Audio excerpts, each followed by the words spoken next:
ብሎኬት ቤት ከመስራትና የእንጨት ቤት ከመስራት ማንኛው ገንዘብ ይወስዳል?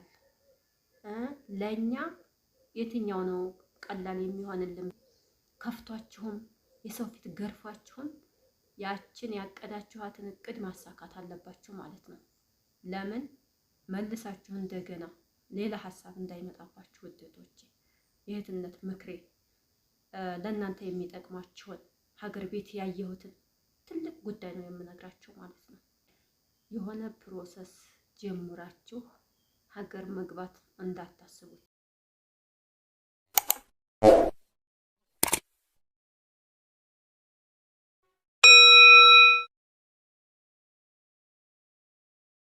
ሰላሙ አለይኩም ወራህመቱላህ ወበረካቱ። ውድና የተከበራችሁ የቻናሌ ቤተሰቦች አድማጭ ተመልካቾች እንደምን አላችሁ? በያላችሁበት ሰላማችሁ ይብዛ። ሰላም ለሀገራችን ይሁን እያልኩ ዛሬም እንደተለመደው በአዲስ ቪዲዮ መጥቻለሁኝ።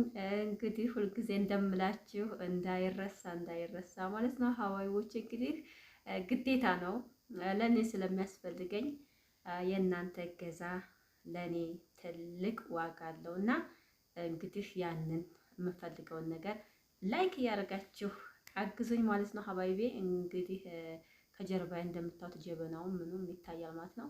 ቡና ከጠጣም በኋላ ከምሳ ከቡና በኋላ እንግዲህ ትንሽ አረፍ ብለን እኔም ወደ ጉዳይ መጥቻለሁኝ ማለት ነው። ሀባይቦቼ እንግዲህ ዛሬ ልነግራችሁ የመጣሁት ትልቅ መልእክት ነው።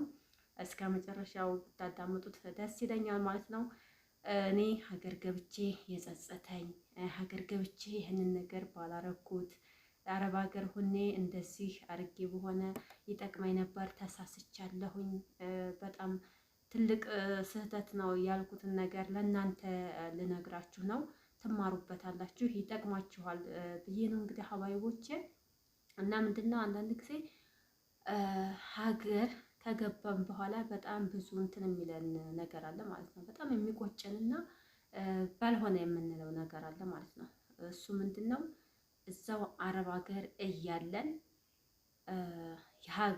የአረብ ሀገርን ኑሮ ታውቁታላችሁ እንዴት እንደሆነ። በቃ በትንሽ ነገር ነው ብዙ ነገር እንትን የምንለው ማለት ነው።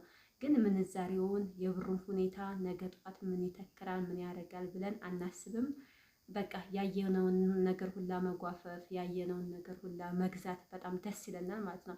ለምን የምናስበው የዛን ገንዘብ እንጂ ሀገር ቤት ቢገባና ሀገር ቤት ይሄ ምንዛሬ ወደዛ ብሄድ ምን አይነት ነገር ይገዛልናል የሚለውን ነገር አናጤንም ማለት ነው። እና በኦንላይንም እንግዲህ ያየነውን ነገር መግዛት ደስ ይለናል። ሱቅም ከወጣን ደግሞ በቃ ሁሉም ነገር ያምረናል። አረቦቹ የለበሱትንም ነገር ያምረናል። ይሄን ብንገዛው ይሄን ብናረገው እንላለን ማለት ነው። ያ ነገር በጣም ስህተት ነው። እዚህ ከመጣን በኋላ የምንናደደው ማለት ነው። አሁን እኔ ካረኳቸው ነገሮች በጣም ያየሁትን ነገር ሁላ በቃ መግዛት ደስ ይለኛል እዛ ሁኜ ማለት ነው። ግን ውበቱም ሁሉም ነገር እዛው በሀገሩ ነው እንጂ እዚህ ይዛችሁን ስትመጡ ወላሂ ለአዚም በጣም ነው የሚያስጠላችሁ። በጣም ማለት ነው ከሚባለው በላይ ለማየት ራሱ መልበስም ይሁን ምንም ለማጌጥ በጣም ምንም ነገር ቦታ አትሰጡትም ማለት ነው።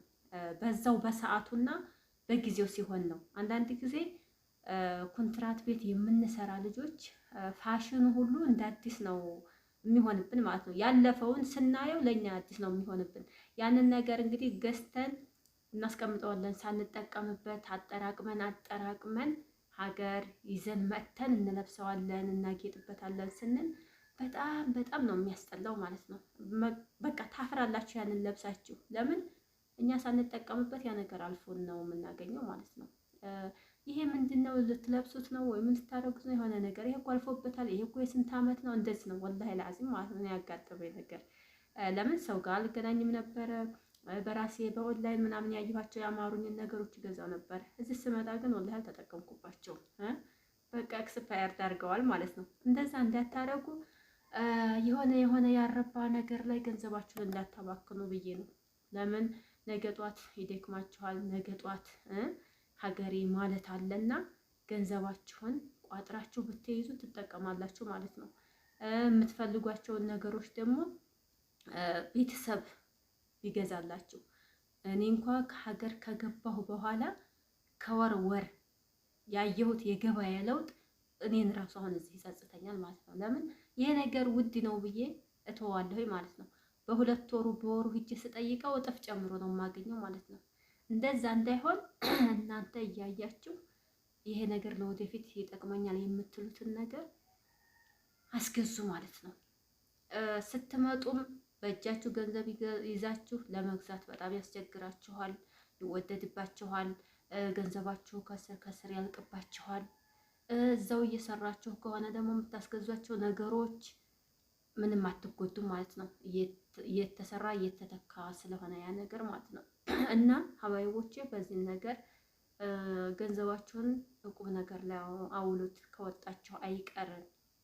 ሁለተኛው ምንድን ነው ደግሞ እህቶቼ የጠየቁኝ ጥያቄ ብሎኬት ቤት ከመስራት እና የእንጨት ቤት ከመስራት ማንኛው ገንዘብ ይወስዳል? ለኛ የትኛው ነው ቀላል የሚሆንልን ብለው ጠይቀውኛል። እና እህቶቼ ብሎኬት ቤት አሁን ከጀመራችሁት በጣም እንትኑ ይበዛል ማለት ነው። የእንጨትን ቤት ያው ነው በአሁኑ ሰዓት አንድ ቆርቆሮ እንግዲህ 100 ብር 200 ብር ገብቷል ማለት ነው። ሲሚንቶ ቀንሷል እየተባለ ነው። አላሁ አለም ያን ያህል እኔ እርግጠኛ አይደለሁም፣ ጠይቄም አላቅም። ብሎኬት ቤት ቢሰራ በጣም አሪፍ ነው ማለት ዋስትና አለው ለወደፊት ብዙ እንትን አይኖረውም ማለት ነው። በቃ አሪፍ ከመጀመሪያው አሪፍ ተደርጎ ከተሰራ ጥሩ ነገር ነው፣ የምንፈልገው ነገር ነው ማለት ነው። ግን ከዛሬ ከነገ ነገሮች የጨማመረ ሲሄድ እኛ ጉልበታችን እያለቀ እየደከመን ሀገር መግባት እያማረን ያንን ነገር ለማስጨረስ እንቸገራለን ማለት ነው። እንኳን ብሎኬት እንጨት ቤት ራሱ አንድ እንጨት በስንት ብር ነው የሚሸጠው? በአሁኑ ሰዓት ቤት ብላችሁ ስታስቡ እኔ እንጃ ከምላችሁ በላይ ነው እንትኑ ማለት ነው። ከቤቱ ውጭ ያለው ፕሮሰሱ በጣም ብዙ ነው ማለት ነው። እንጨት ማስጫኛ ትላላችሁ፣ ወይም ተገዝቶ ከሆነ ማስፈለጫ ትላላችሁ፣ ሸቃይ ምናምን ትላላችሁ። በቃ በጣም ብዙ ነገር ገና ቤቱ ሳይሰራ ማለት ነው። ቤቱ ከቆመ በኋላ ያን ያህል ቀላል ነው ብዬ ነው የማስበው ማለት ነው። ግን ቦታው ተገዝቶ ቤቱ እስከሚቆም ድረስ ያለው ወጪ ያለውን ነገር ልነግራችሁ አልችልም ማለት ነው። አሁን ሰዓት ላይ ይሄ ቆርቆሮ የእንጨት ቤት የምትሉት በቃ ከብሎኬት በላይ ሆኗል ማለት ነው። ታዲያ ብሎኬት ቤት ታስቦ መቼ ነው የሚጨረሰው? እኔ እንዴ ሳስበው ማለት ነው አሁን ላይ ነገሮች በጣም ከምናስባቸው በላይ ስለሆኑ ማለት ነው። አንዴ ሲሚንቶ ስንት ብር ተገዝቶ ነው ብሎኬት ቤት የሚሰራው? መቼም እናንተ ከቻላችሁ ይሄን ያህል አመት እንሰራለን እስከምንጨርስ ድረስ ተቋቁመን የአረብ ሀገርን ስቃይ በቃ በውስጣችን አፍነን ይዘን ይህንን ነገር እናስጨርሳለን ብላችሁ ካሰባችሁ ደስ ይላል። ያው የእናንተ ፍላጎትና የእናንተ ሞራል ግድ ነው ማለት ነው። ግን አሁን ላይ የእንጨት ቤት ለማቆም በቃ ደከመኝ፣ ይሄን ያህል አመት ቆየሁኝ፣ ጉልበት ያለቀ፣ ቤተሰብ ናፈቀኝ፣ ማረፍ ፈለኩኝ ምናምን ነገር ስለሚበዛ መቼ ሊጨረስ ነው እንደዚህ ብሎኬት ቤት ተጀምሮ? እኔ ከድሮውም ሳስበው በጣም ነው የሚከብደው ማለት ነው። ለምን ብዙ ልጆችም ብሎኬት ቤት እናሰራለን ብለው አስበውት ተጀምሮ ግን እስከ መጨረሻው ሳይሄዱበት የተካሰሩ ልጆችም አሉ ማለት ነው። እንደዛ እንዳይሆን ያው በአቅማችሁ ያው የቆርቆሮ ቤት እንደ ወቅቱ ውድም ቢሆን ፕሮሰሱ ብዙ ቢሆንም ያው የሱ ይሻላል ብዬ አስባለሁ ማለት ነው።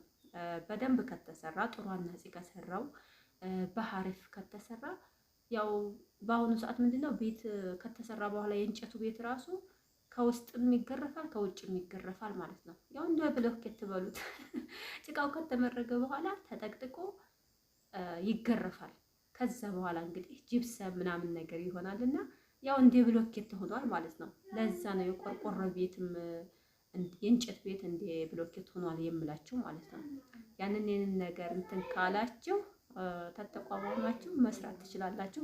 አንዳንድ እህቶቼ ቤት አስጀምረው የሆነ ወይም የንግድ ማዕከል የሆነ ነገር አክሲዮን ምናምን ጀምረው ሀገር ይገቡና እንደገና ያንን ለማስጨረስ በጣም ከባድ ፈተና ይሆንባቸዋል ማለት ነው። ያ ነገር መሆን የለበትም። ያው መጀመሪያ ላይ ማሰብ አለባችሁ። ይህንን ነገር አስጨርሰዋለሁ ወይ? ይሄ ነገር ነገ ጧት ለእኔ ምን አይነት ፈተና ይሆነኛል የሚለውን ነገር በደንብ ማሰብ አለባችሁ ማለት ነው።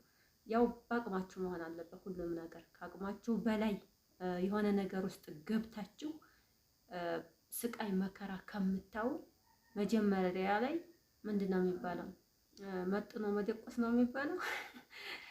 እንትን የሆነ ነገር ውስጥ ገብቶ ታሞ ተመሟቀቅና ምናምን እንደዛ ስላለ ያው በቀድራቸው አስባችሁ የራሳችሁን ጉልበት የራሳችሁን እንትን ታውቃላችሁ፣ ቀድር ማለት ነው። እንደዛ ያንን አመጣጥናችሁ ነው የሆነ ነገር መጀመር ያለባችሁ ማለት ነው።